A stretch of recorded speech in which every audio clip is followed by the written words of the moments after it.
ஓம் ஸ்ரீ சாய்ராம். 9 ஜூலை 2024. சுவாமி வழங்கும் இன்றைய அருளமுதம். சுவாமியின் பிரேமை சுயநலத்தின் சுவடு இல்லாதது, நிர்மலமானது. சுவாமி கொடுப்பதை மட்டுமே அறிவாரே தவிர பெறுவதை அல்ல.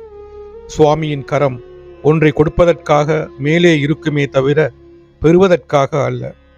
மேலும் நீ என்னுடையவன் என்று சுவாமி ஒரு முறை சொன்ன பிறகு அவர்கள் பலவிதத்தில் சுவாமிக்கு எதிரான வழிகளில் செயல்பட்டாலும் சுவாமி அவர்களை கைவிட மாட்டார்.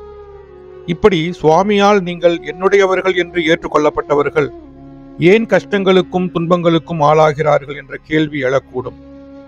இந்த துன்பங்கள் அவர்களது கர்ம வினைகளின் பலன்களே. அவர்கள் தங்களது நடத்தை சரியானதாக இருக்குமாறு பார்த்து கொள்ள வேண்டும்.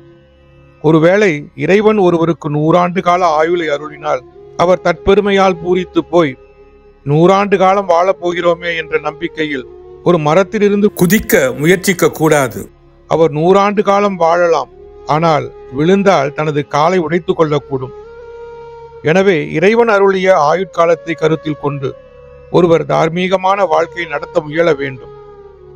தெய்வீக அருளுரை, ஜூன் 13, 1984.